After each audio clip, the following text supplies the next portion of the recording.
Quantization of charge લીધેલું હતું કે વિદ્યુત ભારોના ગુણધર્મ આપણે લીધેલા હતા.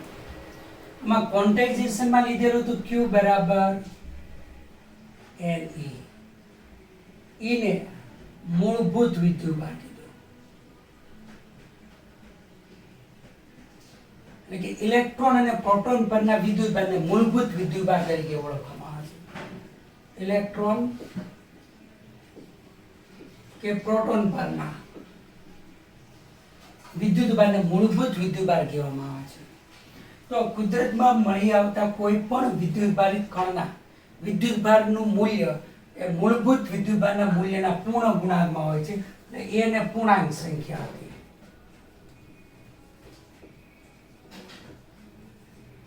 પણ પ્રોટોન પરનો વિદ્યુતભાર લઈએ છે મૂળભૂત વિદ્યુતભાર, પણ પ્રોટોન અને ન્યુટ્રોન ક્વાર્ક્સ તરીકે ઓળખાતા વધારે મૂળભૂત કણોના બનેલા છે. પ્રોટોન અને ન્યુટ્રોન ક્વાર્ક્સ તરીકે ઓળખાતા વધારે મૂળભૂત કણોના બનેલા છે.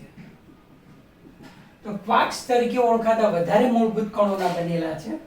તો એનો મતલબ કે મૂળભૂત કણ તરીકે ક્વાર્ક્સ આવવું જોઈએ. પણ ક્વાર્ક્સ અહીંયા બે પ્રકાર છે, ટોટલ 6 પ્રકાર. આપણે લેશું ક્વાર્ક્સના પ્રકાર, ટાઇપ્સ ઓફ ક્વાર્ક્સ. તો અપ ક્વાર્ક્સ અને બીજો આવશે ડાઉન ક્વાર્ક્સ. અપ ક્વાર્ક્સ પરનો ચાર્જ છે 2/3, ડાઉન ક્વાર્ક્સ પરનો ચાર્જ છે -e/3. તેથી તમે અહીંયા જોઈ શકો છો કે પ્રોટોનનું ક્વાર્ક્સ બંધારણ, પ્રોટોનનું ક્વાર્ક્સ બંધારણ તો શું આવશે? UUD. UUD, U એટલે +2/3, +2/3, -1/3. તો તમે જોઈ શકો તો સાદુરૂપ આપો તો માત્ર શું વધશે? E વધશે. 2 ને 2 4, 4 માંથી 1 જાય એટલે 3, 3/3 એટલે E વળે. એટલે પ્રોટોન પરનો ચાર્જ +E છે. ન્યુટ્રોનનું ક્વાર્ક્સ બંધારણ,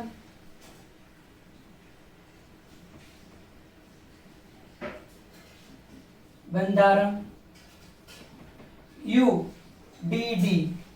U એટલે +2/3, -1/3, -1/3 એટલે 0 આવે છે. એટલે ન્યુટ્રોન વિદ્યુતભારની દ્રષ્ટિએ કેવો છે? તટસ્થ છે. તો આમ પ્રોટોનનું ક્વાર્ક્સ બંધારણ UUD, ન્યુટ્રોનનું ક્વાર્ક્સ બંધારણ UDD છે. તો પ્રોટોન અને ન્યુટ્રોન ક્વાર્ક્સ તરીકે ઓળખાતા વધારે મૂળભૂત કણોના બનેલા છે. તો ક્વાર્ક્સને આપણે મૂળભૂત વિદ્યુતભારિત કણ તરીકે શા માટે નથી લેતા? કારણ કે એકલા અટુલા ક્વાર્ક્સનું સ્વતંત્ર અસ્તિત્વ શક્ય નથી. એકલા અટુલા ક્વાર્ક્સનું સ્વતંત્ર અસ્તિત્વ શક્ય નથી. એકલા અટુલા ક્વાર્ક્સનું અસ્તિત્વ શક્ય નથી કારણ કે ખૂબ જ શું છે? સંવેદનશીલ, બીજા સાથે તત્કાળ પ્રક્રિયા કરી શકે છે. એટલે એકલો ક્વાર્ક્સ આપણે મેળવવો કેવો છે? ખૂબ જ મુશ્કેલ છે. એટલે મૂળભૂત વિદ્યુતભારિત કણ તરીકે એટલે પ્રોટોનને ક્વાર્ક્સને લેતા નથી. એટલે મૂળભૂત વિદ્યુતભારિત કણ તરીકે પ્રોટોન અને ઇલેક્ટ્રોનને લઈએ છીએ. તો આપણે યાદ રાખવાનું છે. હવે ઇલુસ્ટ્રેશન 1 કે એક કાંસકાને સૂકા વાળ સાથે ઘસ્યા બાદ તે કાંસકો કાગળના ટુકડાને આકર્ષે છે. શા માટે? આપણે ખ્યાલ છે પ્રેક્ટિકલી કે કાંસકો પ્લાસ્ટિકનો હોય જેને સૂકા વાળમાં ઘસવામાં આવે તો ઘર્ષણને કારણે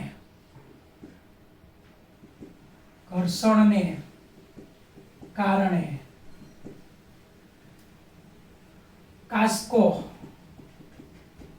ઋણ વિદ્યુતભારી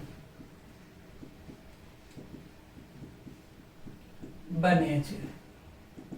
તો ઉદાહરણ લઉં છું, અહીંયા કાંસકો ડ્રો કરું છું.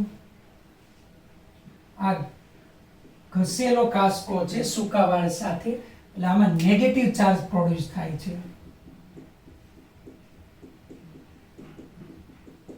તો નેગેટિવ ચાર્જ જે પ્રોડ્યુસ થયા છે તો એને કાગળના ટુકડા સાથે લાવે, નજીક લાવે. કાગળ તટસ્થ છે, આ નેગેટિવને કારણે નેગેટિવ દૂર જશે, અહીંયા પ્લસ થશે.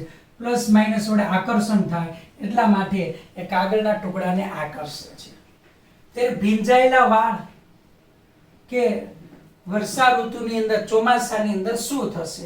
તો ખબર છે કે ભીંજાયેલા વાળ સાથે, ભીંજાયેલ વાળ સાથે કાંસકાને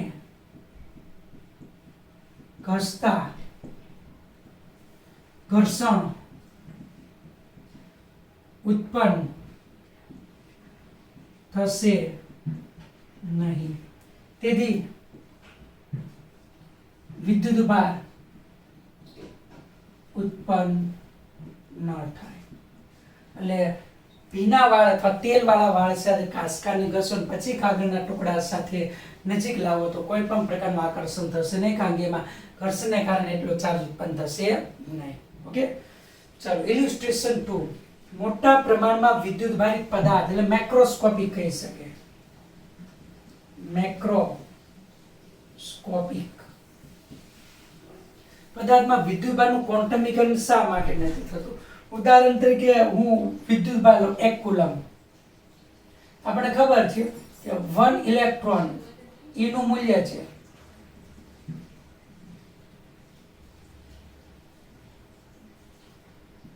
તેથી 1 કુલમ બરાબર 1/1.6 × 10⁻⁻90. તો આનું સાદુરૂપ આપો તો તમને અહીંયા મળે કે 6.25 × 10⁻18 ઇલેક્ટ્રોનિક ચાર્જ.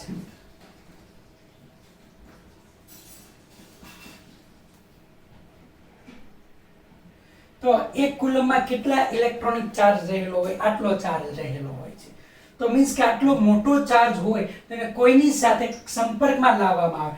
ધારો કે 1 કુલમ ચાર્જ છે અને વિદ્યુતભાર રહિત આ છે, આની સાથે સંપર્કમાં લાવવામાં આવે તો ઇઝીલી આ વિદ્યુતભાર કન્ટિન્યુઅસ રીતે શું થશે? ફ્લો થશે.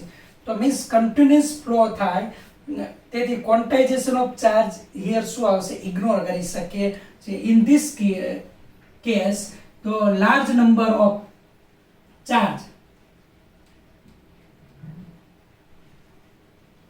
આમાં આ પ્રક્રિયામાં વધારે પ્રમાણમાં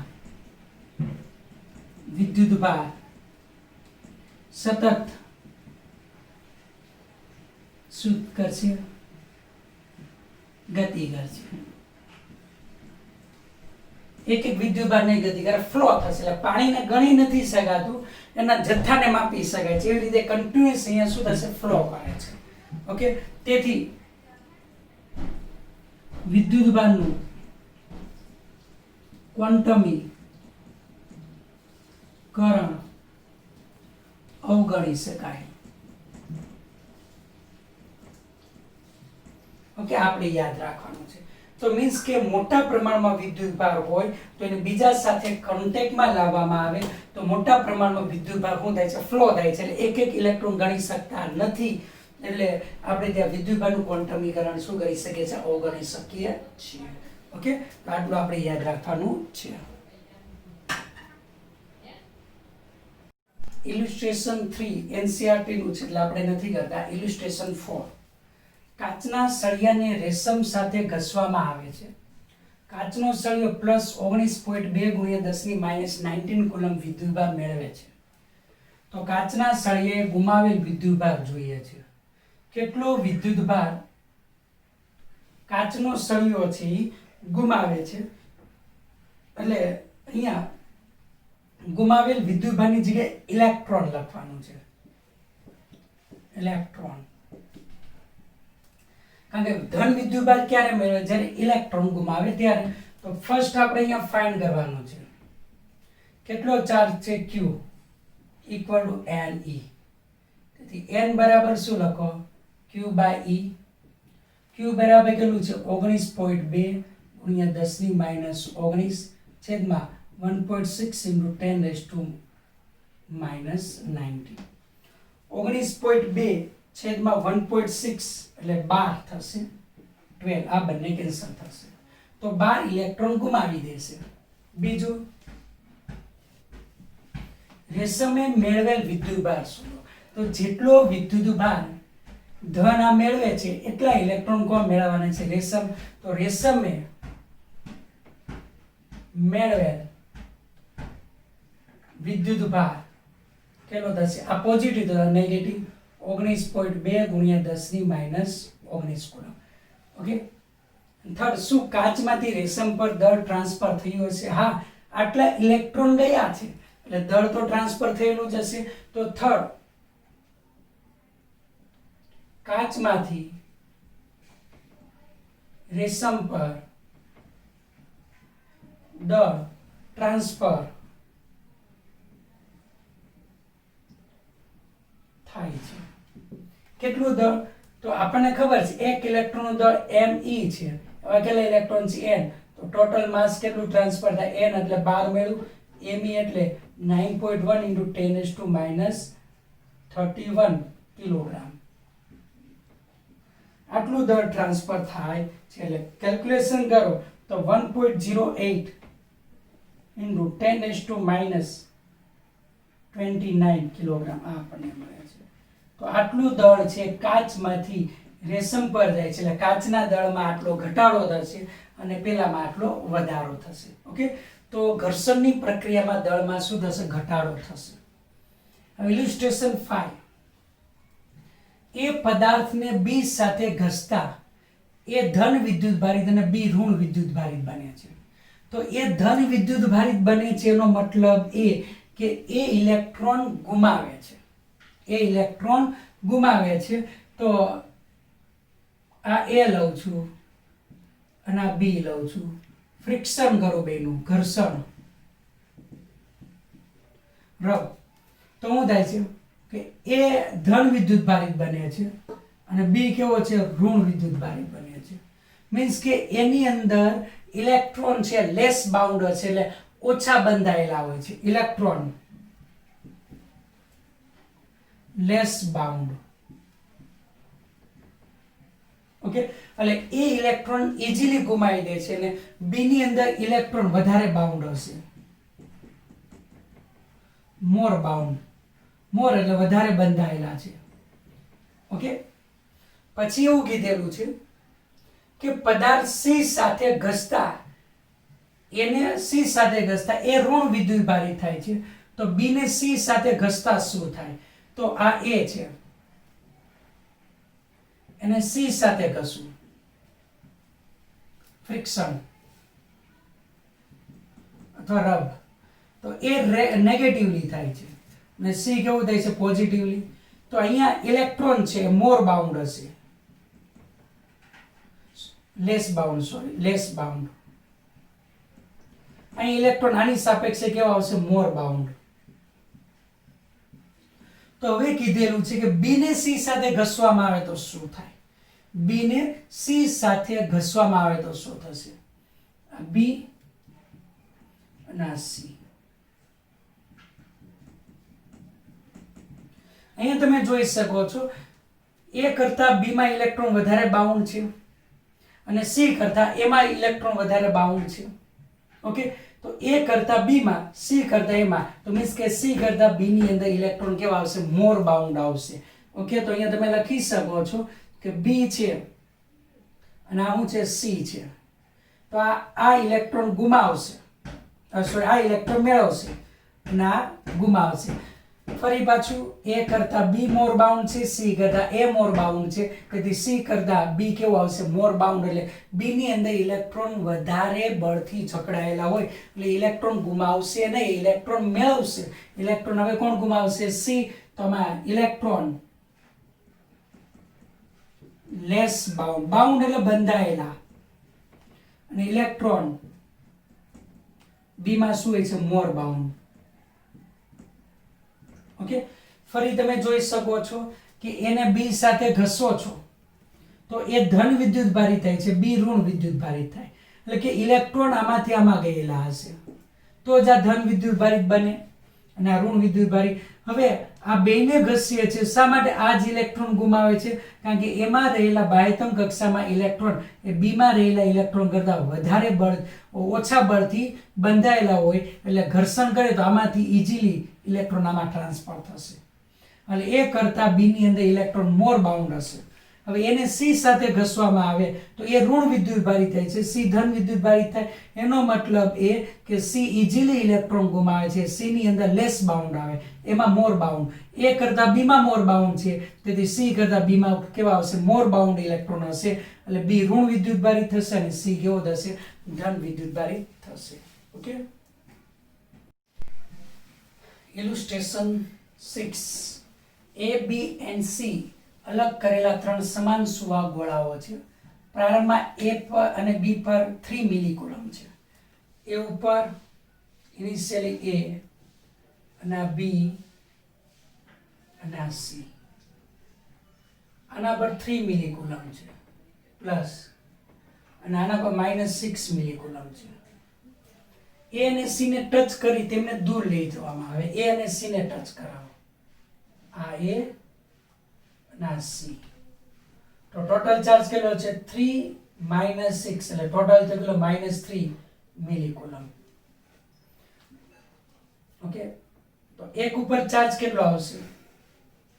આના પર આવશે -3/2 મિલીકુલમ.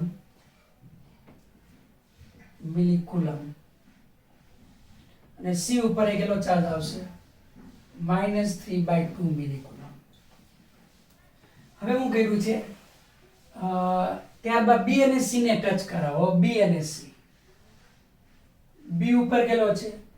3 મિલીકુલમ અને C ઉપર કેટલો છે? -3/2 મિલીકુલમ. અને ટોટલ ચાર્જ અહીંયા કેટલો થશે? ઉપર લઈ જાઓ તો 6 - 3 એટલે 3/2 મિલીકુલમ પ્લસ 3/2 મિલીકુલમ વધે. હવે અલગ કરી દો તો B ઉપર કેટલો આવશે? 3/4 મિલીકુલમ, અડધો અડધો થઈ જાય, સમાન છે એટલે. અને C ઉપર કેટલો આવશે? 3/2 મિલીકુલમ પ્લસ. હવે A, ફર્સ્ટ A લઈએ, આ સ્મોલ b કરો. જો A અને B ને નજીક લાવવો હોય, A છે નેગેટિવ -3/2 મિલીકુલમ, B છે પોઝિટિવ 3/4 મિલીકુલમ, તો બે વચ્ચે શું થશે? નેગેટિવ પોઝિટિવ એટ્રેક્શન, એટલે આકર્ષણ થાય. ઓકે, B માટે લઈએ. A અને C ને નજીક લાવો. A ઉપર નેગેટિવ, C ઉપર પોઝિટિવ, તો A ઉપર -3/2 મિલીકુલમ છે, C ઉપર 3/4 મિલીકુલમ છે, તો પણ શું થશે? આકર્ષણ થાય. ઓકે, તો આ આપણે યાદ રાખવાનું છે. જો સમાન ગોળાઓ હોય તો વિદ્યુતભારો કેવા? સેમ ડિસ્ટ્રીબ્યુટ થશે.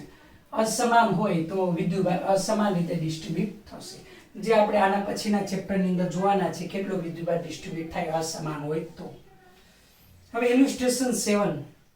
એક રોડ છે ધન વિદ્યુતભારિત, બે સમાન ગોળાઓ છે ને અવાહક સ્ટેન્ડ ઉપર રાખ્યા છે, અડી અડીને રાખ્યા છે. તો ફર્સ્ટ ફાઇન્ડ કરવાનું છે કે ગોળાને એકબીજાથી દૂર કર્યા સિવાય, ગોળાને એકબીજાથી દૂર કર્યા સિવાય સળિયાને દૂર કરતા. તો જોઈએ, આ સળિયો છે ધન વિદ્યુતભારિત, આ ગોળો છે, તો આપણને ખબર છે બે સુવાહક ગોળાઓ છે, એટલે આ ધનને કારણે અહીંયા નેગેટિવ આવશે. બે સુવાહકો અડી અડીને આવેલા છે, તો અડી અડીને આવેલા છે, જેટલો અહીંયા ધન પ્રોડ્યુસ થયો છે એટલો ઋણ પ્રોડ્યુસ થયો છે, એટલો અહીંયા ધન પ્રોડ્યુસ થશે. હવે આને હું દૂર કરું, સળિયાને દૂર કરતા, સળિયાને દૂર કરતા. સળિયાને દૂર કરો તો હવે આકર્ષણ આ જતું રહ્યું એટલે આ ફરી પાછા રીડિસ્ટ્રીબ્યુશન થઈ જશે, તો કેવા થઈ જશે? અનચાર્જ થઈ જશે. ઇલેક્ટ્રોન જ્યાંથી આવ્યા છે ત્યાં પાછા જતા રહેશે અને ફરી પાછા ગોળા કેવા થઈ જશે? અનચાર્જ થઈ જશે. આ બંને મિક્સ થઈ જશે અનચાર્જ. વિદ્યુતભાર રહિત થઈ જશે. ઓકે, એ. હવે બી તમને કીધેલું છે કે જો આ બંને ગોળાઓ જુદા જુદા પ્રકારના હોય તો બંનેમાં ઉત્પન્ન થયેલા વિદ્યુતભારો સમાન હશે. બંને ગોળા જુદી જુદી સાઇઝ અને દ્રવ્યના હોય તો ઉત્પન્ન થયેલ વિદ્યુતભારનું મૂલ્ય કેવું? સમાન હોય. તો જવાબ આવશે યસ. શા માટે? કારણ કે અહીંયા જેટલો ધન એ ઋણને આકર્ષે છે એટલો જ અહીંયા ધન પ્રોડ્યુસ થાય, અને અહીંયા જેટલો નેગેટિવ હશે એટલો જ અહીંયા શું થશે? પોઝિટિવ. એટલે બંને ભલે જુદી જુદી સાઇઝના હોય, જુદા જુદા દ્રવ્યના હોય, તો પણ બંનેમાં જે પ્રેરિત વિદ્યુતભાર થાય કેવા થશે? સમાન થશે. ઓકે. સી તમને અહીંયા કીધેલું છે કે સળિયો દૂર કર્યા પહેલા અહીંયા સ્ફિયરને દૂર કરવામાં આવે. સળિયો દૂર કર્યા પહેલા ગોળાને છૂટા પાડવામાં તો શું થશે? તો તમે જોઈ શકો છો કે આ ધનને કારણે અહીંયા નેગેટિવ પ્રોડ્યુસ થયેલો છે, તો ધનને કારણે એ નેગેટિવ એટલો આકર્ષાયેલો રહેશે. આ પોઝિટિવ છે તો આ ગોળો છે એટલો નેગેટિવ અહીંયા ઓલવેઝ આ ધનને કારણે આકર્ષાયેલો રહેશે, અને એટલો આકર્ષાય તો એટલો ધન અહીંયા શું રહેશે? ઉત્પન્ન થયેલો રહે. ઓકે. તો આની અંદર શું થશે? આ આખો નેગેટિવલી થઈ જશે અને આ કેવો થઈ જશે? રીડિસ્ટ્રીબ્યુશન ચાલુ રહે પોઝિટિવ. તો એક ગોળો નેગેટિવલી થશે, બીજો કેવો થશે? પોઝિટિવલી. શા માટે? કારણ કે આ સળિયો દૂર નથી કર્યો એટલે આ ધનને કારણે આ ઋણ એના પર આકર્ષાયેલો રહેશે ને એટલો ધન આમાં રહેશે, એટલે જુદા પાડીશું એટલે રીડિસ્ટ્રીબ્યુશન ચાર્જનું આપણને જોવા મળશે. ઓકે.